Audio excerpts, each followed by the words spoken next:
Hi guys, welcome back to Toe to Toe Boxing. Delighted to be joined by Kid Nitro and more recently Big Dog Dec Spelman. Dec, how are you doing? I'm good, Sam, mate. Yourself? Good. Yeah, I'm very well, thank you. Oh, good. So Dec is a former professional boxer with 25 fights, 19 wins, and more recently transitioned into bare knuckle, and he's 2-0 with BKFC. First things first, Dec. What brought you into boxing and the fight game? Well, I just didn't know what years back now, but yeah, we're 12-year-old, and I just followed a couple of lads from from school. Went there. They've been doing a little bit. I went to just a local gym around the corner from my school, and then they obviously stopped. I carried on, and then I think it took me nearly 2 years before I was even carded. I was never naturally gifted, so yeah, I had to work for it, like, and then end up getting carded, and then. Yeah, got my ass handed to me in my first fight, and I thought, is this for me? But yeah, stuck at it. And I was on and off up until about 17, really. And then I decided, yeah, I'm going to give it a go. And yeah, the rest is history. Brilliant. Thank you for that insight. So, did you have a big amateur career? So I think I was 17 and 5 as an amateur, which isn't bad, but I was very, like, quite inconsistent. Do you know what I mean? I've been around some good gyms and that. Like, I finished my amateur career at Highfield in Doncaster. Which is a very good gym. I'll mix them with some real good lads there. And then, yeah, I ended up turning pro in 2014. I was just, like I said, I was pretty inconsistent. I was training all the time, but I was never kind of, I never on it my weight. My weight was a bit up and down and, not really 100% dedicated to it really. But I was always also juggling work life and training. And do you know what I mean? Like I was traveling 45 minutes to the gym at quite a young age, and that doesn't sound a lot now, considering like I travel nearly an hour and a half to get to my pro gym now. But yeah, back in the day, it was quite unheard of to move from my town out of town to find a better gym. So yeah, it was a big commitment. But yeah, I was never, like I said, the most naturally gifted fighter. So I was always trying to take little bits from everyone and yeah, just see what I could bring really. Yeah, that's brilliant. And I think the commitment definitely paid off for you. How do you reflect on your career now? Um, well, it's funny actually. I just put a post up here on social, so it's all like where it's built me up to be now. Do you know what I mean? Like, I can't grumble. I've got my own gym. I've got like I built myself a career out of boxing, which not many people can say that. Do you know what I mean? Like, although I didn't go on to win world titles and stuff like that, like I created a good name. Um, and even the coaches, I was around good level coaches, and they could just see I had that good boxing IQ. Although I didn't always show it in the ring. Like I knew I'd always make a good coach, and I knew I had it in there, and I knew I can talk to people. I've got so many experience to relay and like draw upon. I knew it, all the experience I've took over the years of boxing over 21 years now, and yeah, I knew it'd lead me somewhere. But yeah, there's been many times where I thought, I'll just pie it off and get a decent job. And, I've always had shit jobs, shit pay to try and work something around my boxing. And yeah, and it paid off in the end. But, yeah, I owe a lot of thanks to a lot of people that helped me along the way as well. Do you know what I mean? It's not just been a one man team, definitely not. So yeah, it's like I said, when I look back and I assess it all, I was never a world beater, but I do think I found my calling, definitely. Do you know what I mean? I stuck to it and I was stubborn enough to believe in myself, really, and get to where I got to. I think you done great. And you say you was never a world beater, but you did mix it with three world title challenges.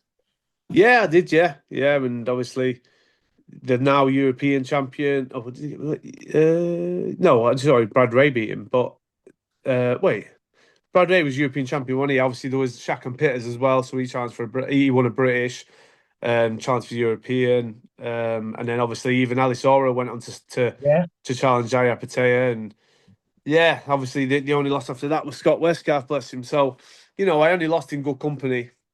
Um, but I had a lot more to give, hence why when I retired, I really felt like I was coming into my zone of like, that kind of a late wave of I really felt seasoned, do you know what I mean? I were a lot more wiser.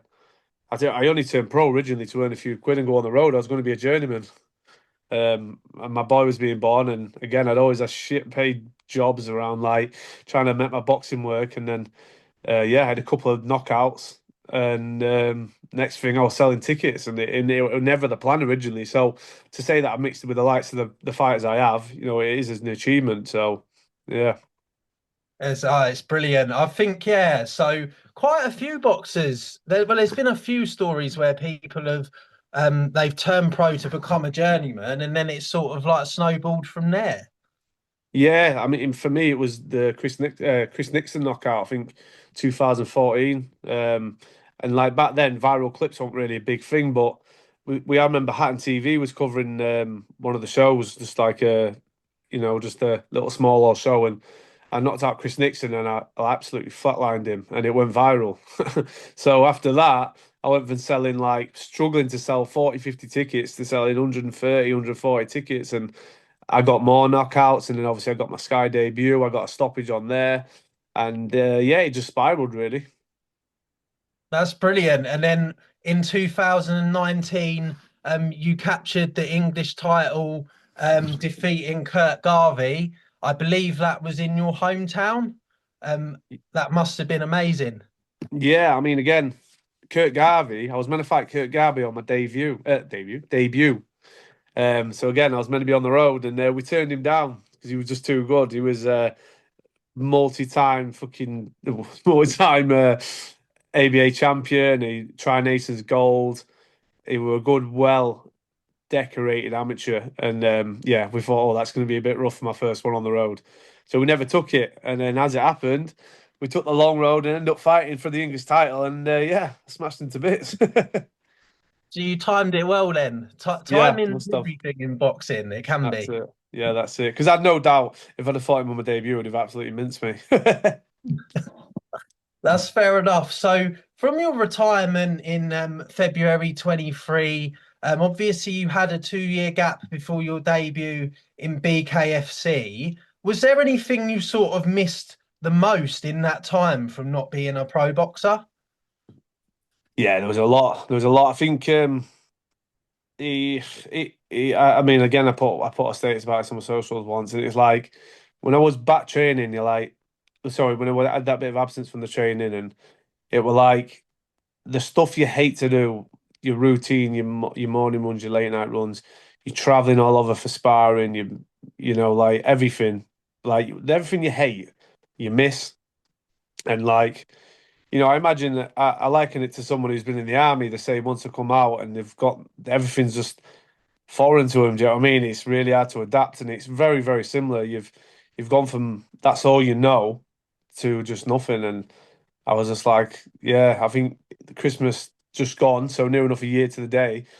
I was really down. I was like, I need to do something. Even though I had the gym, it just wasn't you know, filling that void, you know what I mean? And I thought, what can I do here? Because, I was getting myself in a bit of a pickle, and yeah, I decided, right, I need to fight again. I could fight again. I thought, right, I'm going to get my scans done, make sure, because I truly believe I knew there was nothing wrong. Like obviously, when I retired, I got it pulled for medical reasons. It turned out to be a load of bullshit. Like I've had a scan, I've had two scans since. In fact, absolutely fine, nothing wrong with my brain. I actually got pulled because of the memory test. But yeah, I'm like severely dyslexic, and I really do struggle relaying stuff like that, like it was 3.5 hours, and I did struggle in it. But my argument to that was, um, like they had no yardsticks to gauge it on. So if I'd done that, say at the start of my career, and I did the memory test at the end, and I was really bad, then I understand that I'd accept it. But I just thought, nah, that I left a sour taste in my mind, and I get why they do it, and I get the protocol, and I know a lot of people have had to put licenses pulled for that reason as well. And they're stuck in no man's land as well. Do you know what I mean? It's horrible, but I get why they do it. Do you know what I mean? It's safety first, but for me, I just know there was nothing wrong. I just knew. I felt right myself. I never get headaches after sparring. I talk well. Do you know what I mean? Like I pick my words well. Like I'm not punchy. Do you know what I mean? So I Yeah. just thought, nah. So I thought, yeah, if I'm gonna fight again for my family's sake and my missus, and I'll do it right way. I don't actually have to have a scan on BKFC actually until you're over 38. You have to have everything else. You have to blood your full medical. But you Right. scan, you actually don't have to have a scan until you're 38-year-old and over. But I got it done anyway for peace of mind and Yeah. just to tell myself, be a reassurance to myself and my family. And like I suspected, there was nothing there. And I actually went to the same place as well. I went to go to In Health, sorry. So I think In Health then changed to Vista Health on the boxing board of control. So I think I went to In Health or Vista, whichever way round it was. Exactly where I've been getting my scans done, and yeah, it was all right. So that was my green light, and I thought, what do I want to do? And I probably, you know what, if I pushed it enough, I probably could have got my license back. That's the truth, do you know what I mean? But I've trained a few kids in this bare knuckle. Out of my time being out of the gym, and I thought I really fancy a go at this, and I knew my knowledge what I could bring. And when I'm cute and I've got my head on and I use my head, I'm a very hard fighter to beat. Like I'm very clever.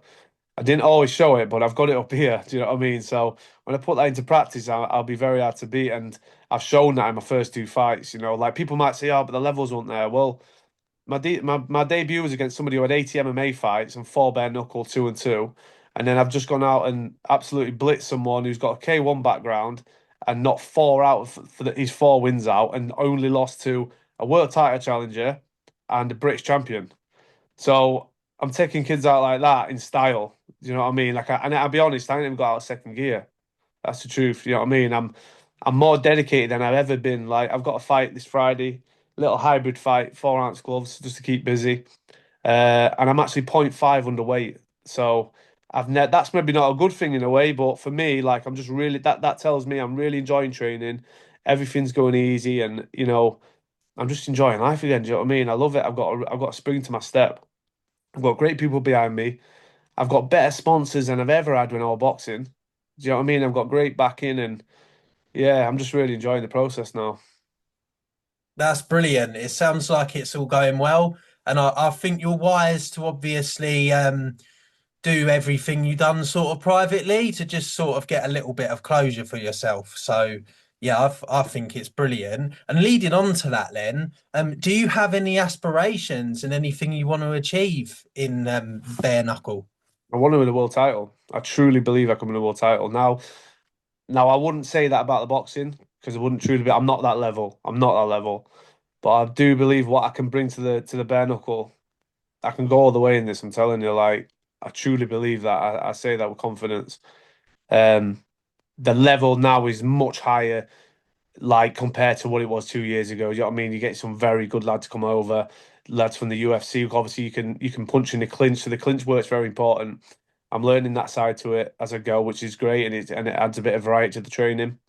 Um, and it's so raw and just your textbook technical boxers and probably not going to do as good as this. Like you've seen in your Jamie Coxes, your Frankie Gavins, your James DeGales. He didn't look too good. But the one who've got that little bit of roughness and got the IQ, they've got the IQ, but they can be rough and they're a little bit raw. Like that brings a good mix to what you need, in my opinion, in the bare knuckle. And I really feel like I can bring that. That's brilliant. So when you're stepping in with people from other disciplines, can you sort of notice that they're from a different background? Yeah, yeah, definitely. And like obviously, for example, like my first one, from the MMA background, it was quite awkward because the punches don't come from the same system. Like it's not straight down the pipe, mate. It's not your textbook uppercut. It's not your textbook lead up. Like they're quite hard to see, and obviously you can imagine without the gloves on, it's just over in a flash. Like before you know, you're getting a fist in the gob. So yeah, it's very very intense. But it's a feeling that when I was walking out to that debut, it was a feeling I've never felt before. Like it was like all emotions into one. It was a mad feeling for most weirdest feeling. I can't explain it, but it's yeah. I was scared. I was nervous, excited. you know what I mean, just buzzing up for it. And yeah, it really, really makes you feel alive. I can imagine. So I watched your debut on YouTube. So how do the bare knuckle events compare to boxing events? Because from what I could hear, the atmosphere sounded great. Oh, mate, they're just as good. Like, obviously, I've boxed on multiple TV shows, and the production on these shows is second to none. Trust me, like they were up there with the Sky shows. They're up there with the DAZN, with they're awesome. Do you know what I mean? They're good, and obviously now they've got the backing of Conor McGregor. It's only just getting more and more traction. Um, and yeah, it's just going to get bigger, and it is, getting bigger and better every time. And yeah, again, it's the fastest growing combat sport there is. There's no denying that. It's flying. That's why people are turning over. People are leaving pro boxing to come to bare knuckle. You know what I mean? A lot of them. So I know quite a few what's in the pipeline, big names as well. So yeah, it's going to be interesting. In the next couple of years, he's gonna really elevate this game. And yeah, again, they've got the DAZN contract now. Who'd have thought that 2 years ago? You know what I mean? Mainstream bare knuckle. No one would have saw that coming. So imagine what it's going to be in another 2 years. Yeah, I must admit, it's something I've sort of got into the last year, really. I'm sort of still gradually getting into it, but yes, I've always been into my boxing, but yeah, I've sort of got into bare knuckle gradually. But yeah, it's like you say, it's sort of the boxing names that have brought me over, though, if that makes sense. Yeah, and that's good. That's good. That's great. Like the De Gale show, even though it wasn't a very good performance, fair play to him. He even said himself he's never even had a straightener on the street, and he's gone in straight in there with, a rough house and in Floyd, and although it was a very ugly fight to watch, it was it's hard. It's an hard game, and you got to take your hand. You've got to take your hat off to anyone who's gonna try it. But again, it's only bringing eyes to the sport. Even like your Michael Venner Pages on the, I think that was one of the first British shows at Wembley. That's bringing big that straight away. It's bringing eyes straight away, and that's the kind of people that want. Um, yeah, so it's interesting. It's very interesting, and it's exciting, and it's just great to be involved in it. Yeah, most definitely. And I really appreciate you coming on 3 days out from your fight on Friday against Kane Wilkinson. How are preparations going for that one? Yeah, really, really good. Again, like obviously the proof will be in the pudding more. So you can say this and that, but I've never in my life felt as sharp as, and it's just through being consistent. Like I can only relate to feeling this good, and that was funny enough what he said there before Minga's title, and I would probably say even more funny is when I got my license pulled when I was meant to fight Chef Clark. I was on fire then as well. So they were the two times I can remember being feeling this good. Like I said, it's unknown for me to be walking around just underweight. Do you know what I mean? And I'm fighting up at a heavier weight. I am 93 kilo, but even so, like that, even when I was at cruiserweight in the pros, I was still having to cut. I hadn't had to cut anything. I've just that clean, stayed in the gym, and yeah, just worked with the right people and listened to the advice what I've been given by the right people too. That must make you happier then. And as they say, a happy fighter is a dangerous fighter. That's it. So yeah, I really appreciate you coming on. Thank you so much. Just one last one.